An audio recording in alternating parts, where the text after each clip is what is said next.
2020년 전 세계가 코로나19로 혼란에 빠졌을 때 한 남자가 뉴잉글랜드 의학저널에 글을 기고하기 시작했습니다. 그는 의사가 아니었습니다. 의학을 공부한 적도 없었습니다. 평생 컴퓨터 앞에만 앉아있던 프로그래머였죠.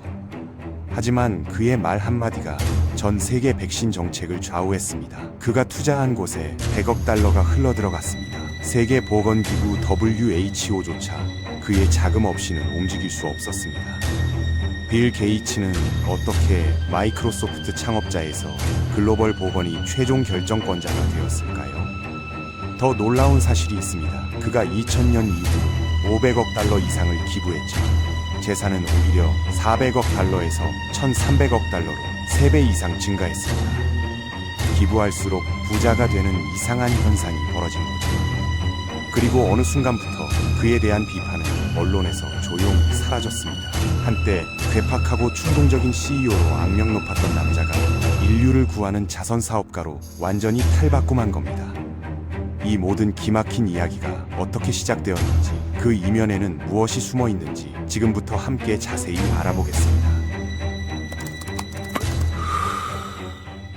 윌리엄 헨리 게이츠 3세라는 본명을 가진 그는 처음부터 평범한 환경에서 자란 건 아니었습니다. 아버지 윌리엄 게이츠 2세는 시애틀 지역 유명 변호사였고, 어머니 메리 맥스웰은 은행업계에서 일하며 당시 미국 최대 자선단체 유나이티드 웨이의 이사직까지 맡고 있었죠. 부유한 집안에서 태어난 덕분에 빌은 어릴 때부터 사립학교인 레이크사이드에 다닐 수 있었습니다. 여기서 중요한 건 이 학교가 당시로서는 매우 드물게 개인용 컴퓨터를 보유하고 있었다는 점입니다. 13세 나이에 첫 소프트웨어를 만들 정도로 천재적 재능을 보였던 게이츠는 절친한 친구 폴 앨런과 함께 컴퓨터 앞에서 하루 종일 시간을 보냈습니다. 1972년 17세가 된 그들은 트래프-O 데이터라는 교통량 분석 장비를 공동 개발하기도 했죠. 하버드 대학교에 입학했지만 중퇴한 게이츠는 1975년 폴 앨런과 함께 마이크로소프트를 설립했습니다. 처음엔 소프트웨어 코드를 컴퓨터가 읽을 수 있게 변환해주는 인터프리터라는 프로그램을 개발했어요. 그런데 진짜 대박은 1981년에 터졌습니다. IBM 개인용 컴퓨터 운영체제를 만들면서부터였죠. 1985년에는 그래픽 기반의 윈도우 시스템을 출시했고, 1990년엔 오피스 패키지, 1995년엔 인터넷 익스플로러까지 선보였습니다. 당시 전 세계 컴퓨터의 90% 가까이가 마이크로소프트 운영체제를 사용할 정도였으니 사실상 독점 상태였다고 봐도 무방했습니다. 그래서 1998년 미국 정부가 독점 행위로 마이크로소프트를 고발했고, 2001년엔 경쟁업체들이 자사 소프트웨어를 윈도우에 쉽게 연동할 수 있도록 하라는 판결을 받았죠. 흥미롭게도 바로 그 전년도인 2000년에 게이츠는 25년간 맡아온 CEO 자리에서 물러났습니다. 후임으로는 하버드 동창이자 회사 전 사장이었던 스티브 발머가 앉았고요. 왜 그 시점에서 CEO직을 내려놓았을까요? 혹시 마이크로소프트가 독립적으로 운영될 수준에 도달했다고 판단한 걸까요? 아니면 이미 확보한 800억 달러 정도면 충분하다고 생각한 걸까요? 아니면 완전히 다른 이유가 있었을 수도 있습니다. 게이츠는 CEO 재직 시절 직원들을 괴롭히는 상사로 악명이 높았거든요. 심야에 악의적인 이메일을 보내고 직원들을 끊임없이 감시했다는 증언들이 나왔습니다. 심지어 1983년 림프종 진단을 받고 정규직에서 물러난 폴 앨런조차 게이츠가 자신을 이사회에서 축출하려 했다고 폭로했죠. 스티브 잡스와의 경쟁 관계도 유명했습니다. 애플이 마이크로소프트를 저작권 침해로 고소하는 일까지 벌어졌으니까요. 2000년 이후 게이츠는 점진적으로 마이크로소프트와 거리를 두기 시작했고, 2008년엔 이사직만 유지하다가 2020년엔 완전히 떠났습니다. 바로 이 시기에 우리는 완전히 새로운 빌 게이츠를 보게 됩니다. 더 이상 충동적이고 괴팍한 젊은 발명가가 아니라 성숙하고 침착하며 지혜로운 중년 남성으로 변모한 거죠. 그리고 이런 변화와 동시에 그의 자선 활동과 재단 설립이 본격화됐습니다. 빌 앤 멜린다 게이츠 재단은 2000년부터 운영을 시작했습니다. 세계에서 8번째 부자인 투자가 워런 버핏이 2006년부터 약 420억 달러를 기부하는 등 여러 후원자들의 지원을 받고 있죠. 자선단체이기 때문에 모든 기부금은 세금 면제 혜택을 받습니다. 재단의 목표는 매우 웅장했습니다. 극심한 빈곤 퇴치, 전 세계 보건 상황 개선, 개발도상국의 교육 시스템과 일자리 기회 확대 등이었거든요. 멜린다 게이츠가 2014년 말했듯이 가난한 사람들에게 투자할 때 미래가 지속 가능해지지, 그들의 고통을 방치하면 미래는 지속 불가능하다는 철학이었죠. 실제로 재단의 성과는 인상적이었습니다. 특히 의료 분야에서 말이죠. 에이즈, 말라리아, 결핵 퇴치 노력은 물론이고 전 세계적으로 거의 박멸된 것으로 평가받는 소아마비 근절 사업이 대표적입니다. 2000년에는 경제적으로 어려운 국가들의 백신 가격을 협상하는 기구인 GAVI를 설립하는 데도 핵심 역할을 했고요. 2007년엔 전 세계 인구 건강 문제에 대한 통계 데이터를 제공하고 해결 전략을 평가하는 건강측정평가연구소의 주요 후원자가 됐습니다. 그리고 2017년엔 전염병 대비 혁신연합인 CEPI를 인도, 노르웨이, 유럽연합, 웰컴 트러스트와 함께 설립했죠. 더 놀라운 것은 게이츠 재단이 단순한 자금 지원 기관을 넘어서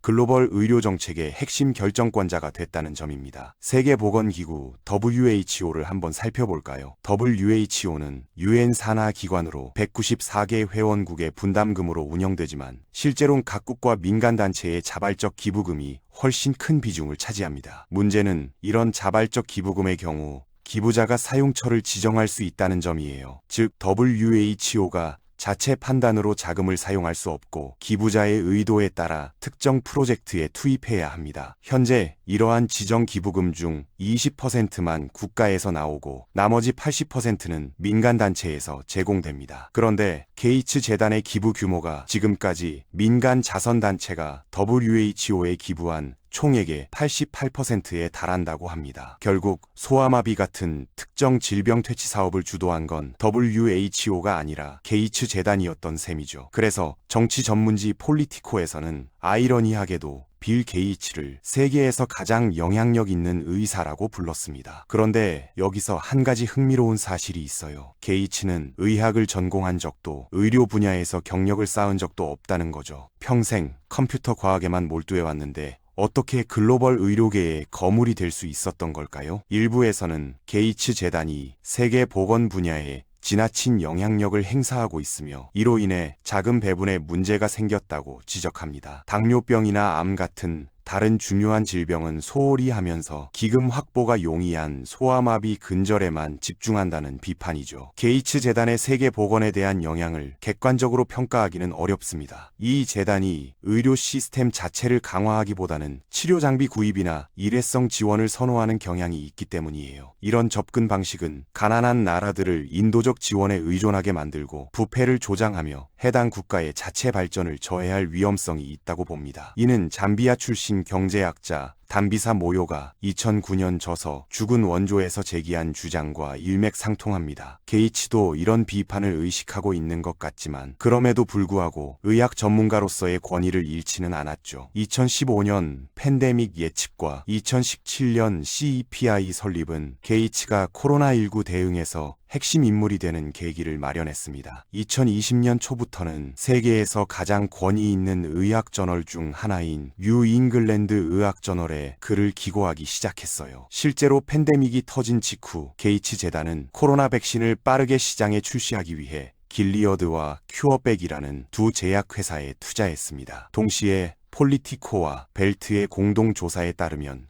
게이츠 재단, GAVI, CEPI, 웰컴 트러스트 등이 팬데믹 대응을 가속화하기 위해 유럽과 미국에서 로비 활동을 펼쳤다고 해요. 이런 로비 활동이 가능했던 건 WHO, 유럽연합, 미국 정부 출신의 여러 전직 공무원들이 이들 조직에 고용됐기 때문이라고 합니다. 긴급 상황이라는 명분 때문에 모든 절차가 제대로 된 검증이나 평가 없이 서둘러 진행된 게 아닌가 하는 의구심이 들 정도였죠. 국제기구들의 설득으로 게이츠 재단, GAVI, CEPI, 웰컴 트러스트는 WHO에 총 15억 달러를 기부했습니다. 이 자금은 저소득 국가에 백신을 공급하는 코백스 프로그램의 모체인 ACTA 이니셔티브에 투입됐고요. 결국 코백스는 절반 정도만 성공했다고 평가받습니다. 144개국에서 10억 명에게 백신 접종을 가능하게 했지만 당초 목표였던 20억 명 면역화에는 미치지 못했거든요. 무엇이 문제였을까요? 폴리티코 보도에 따르면 게이츠 재단, GAVI, CEPI는 백신 분야에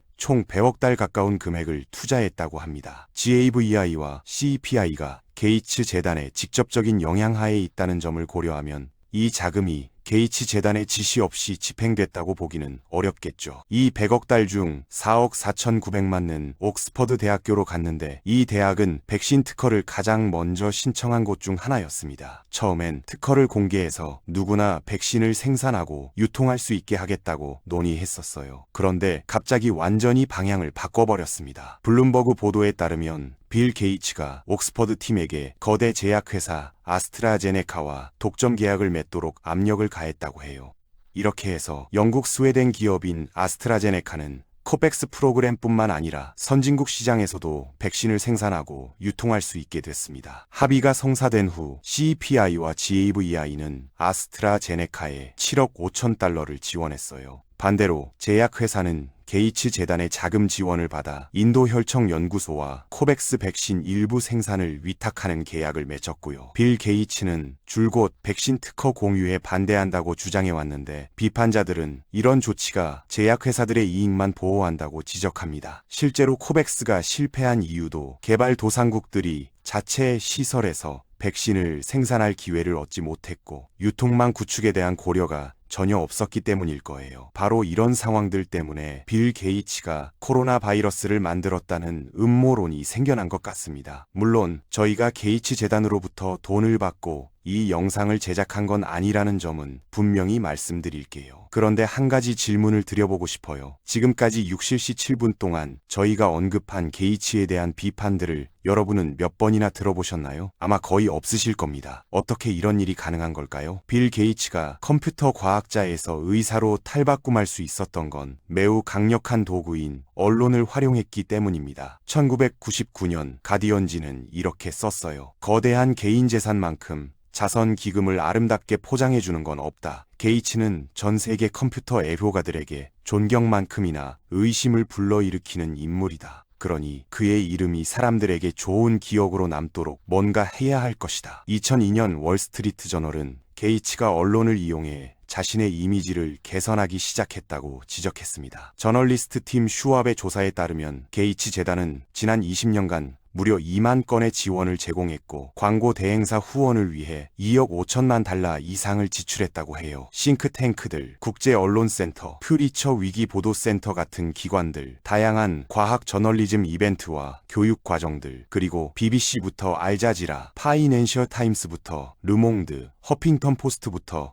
뉴욕타임스까지 수많은 언론사들이 지원을 받았습니다. 이 재단으로부터 수백만 달러를 지원받은 아프리카 체크라는 팩트체크 매체는 게이츠와 관련해서만 27개의 사실 확인 기사를 게재했어요. 네, 실제 숫자입니다. 저희가 직접 세어봤거든요. 마지막으로 PBS, CNN, 호주, ABC, 미국 NPR 같은 공영방송이나 민영방송들도 있습니다. 2000년부터 이들은 세계 보건, 인도적 지원, 빈곤 퇴치를 위해 1,800만 달러를 지원받았어요. 2011년 시애틀 타임스는 게이츠의 자금 지원이 언론인의 객관성을 해치는 것 아니냐고 의문을 제기했습니다. 2년 후 이 신문사는 태도를 바꿔서 게이츠 재단으로부터 교육 프로젝트 자금을 지원받았고요. 말할 것도 없이 게이츠 재단과의 계약에 따라 이런 언론 매체들은 빌 게이츠의 관심사에 따라 특정 이슈들을 다뤘습니다. 후원이 없었다면 결코 지면을 할애하지 않았을 주제들이지만 오히려 게이츠를 현명하고 관대한 지도자로 보이게 만드는 주제들이었죠. 이런 명성을 더욱 공고히 한 건 2010년 게이츠와 워런 버핏이 시작한 기빙 플래지 캠페인입니다. 자선단체의 재산 대부분을 기부하겠다고 약속한 240명의 억만장자와 백만장자들이 서명한 활동이에요. 서명자 중에는 일론 머스크와 마크 주커버그도 포함돼 있습니다. 그럼 빌에 대해서 어떤 말을 할 수 있을까요? 반대 의견이 제한적이긴 했지만 전 마이크로소프트 사장의 몇 가지 결점들은 간과되지 않았어요. 예를 들어 2019년 게이츠는 자신의 재단이 제정한 인도주의상을 나렌드라 모디 인도 총리에게 수여했는데 인도 농촌 지역 수백만 명에게 위생시설을 제공한 공로를 인정받아서였죠. NPR은 모디가 인권 옹호자가 아니라는 이유로 이런 선택을 비판했습니다. 또한 2019년에는 게이츠가 적어도 2011년부터 제프리 앱스타인과 관계를 맺어왔다는 사실이 드러났어요. 월스트리트 저널에 따르면 앱스타인은 게이츠의 불륜 사실을 알고 난 후 그를 협박하려고 했다고 합니다. 그럼에도 불구하고 앱스타인은 게이츠가 2021년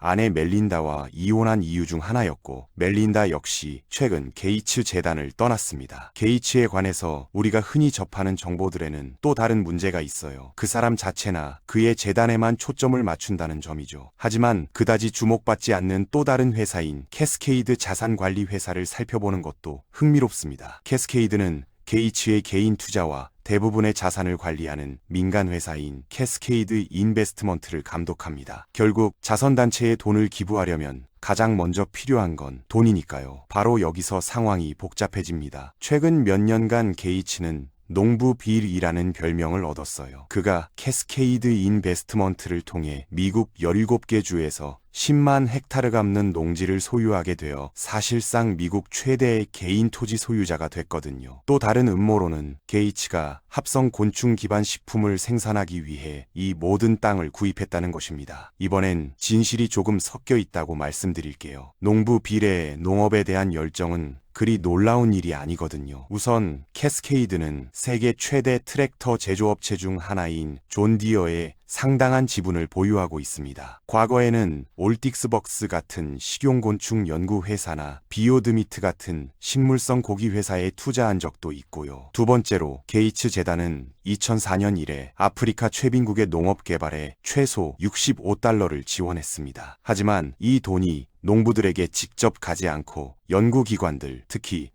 서구 연구기관들과 유전자 변형 종자 분야의 신기술을 연구하는 산업체들에게 할당됐어요. 목표는 수확량 극대화였지만 중소농민들과 일반 국민들에게는 도움이 되지 않을 거라는 우려가 있었습니다. 게이츠 재단은 2010년에 소규모 농민들의 이익을 해친다고 알려진 두 거대 농업기업 몬산토와 카길에 수천만 달러를 투자해서 엄청난 비판을 받기도 했어요. 하지만 2007년 로스앤젤레스 타임스는 이 재단이 나이지리아 소아마비 퇴치에 기금을 할당하면서도 니제르강 삼각주를 오염시키고 파괴한 거대 기업 쉘, 엑손모빌, 쉐브론, 토탈에는 수억 달러를 투자했다고 지적했습니다. 도대체 여기서 무슨 일이 벌어지고 있는 걸까요? 수표를 써서 부자가 됐다는 게 믿어지지 않으실 거예요. 그렇다면 게이츠의 복원 목적에 부합하는 투자들도 있다는 점을 언급해야겠습니다. 게이츠는 물 처리 및 정화 분야 회사 이콜랩의 최대 주주이며 미국 폐기물 처리 업체 리퍼블릭 서비스와 웨이스트 매니지먼트에 상당한 지분을 보유하고 있어요. 다른 선택들은 조금 더 의심스럽지만 확실히 이익지향적입니다. 포트폴리오의 1%를 세계 최대 코카콜라 병입업체인 멕시코 FEMSMA에 또 다른 1%를 월마트에 할당하는 것처럼 말이에요. 건강의 만병치약이라고 할 수는 없는 분야에서 나온 회사들이죠. 그 다음에는 교통 및 건설 부문의 주요 기업들이 있습니다. 페덱스, 캐터필러, 캐나다 국철이 있고 게이츠 재단의 가장 큰 기부자인 워런 버핏이 설립하고 관리하는 종합지주회사 버크셔 해서웨이도 있어요. 이걸 일종의 호혜 교환으로 보는 사람들도 있습니다. 아니면 세계에서 가장 부유한 두 사람 사이의 사업 거래일 수도 있고요. 저희는 모르겠습니다. 이에 더해서 재단의 신탁 포트폴리오 중 3분의 1은 마이크로소프트에 투자되어 있고 게이츠는 여전히 마이크로소프트 주식의 1.38%를 소유하고 있습니다. 사람은 항상 즐거운 시간을 보냈던 곳으로 돌아간다고 할 수 있겠네요. 저널리스트 팀 슈왑에 따르면 게이츠는 지구상에서 가장 존경받는 사람이 아니라 가장 많이 조사받아야 하는 사람 중 한 명이라고 합니다. 이 부분에서 저희 의견은 조금 덜 강경해요. 저희가 살고 있는 경제 시스템에서 억만장자가 되면서 동시에 완전히 긍정적인 인물이 되고 아무런 비판도 받지 않기는 매우 어렵거든요. 그렇게 거대한 존재가 되면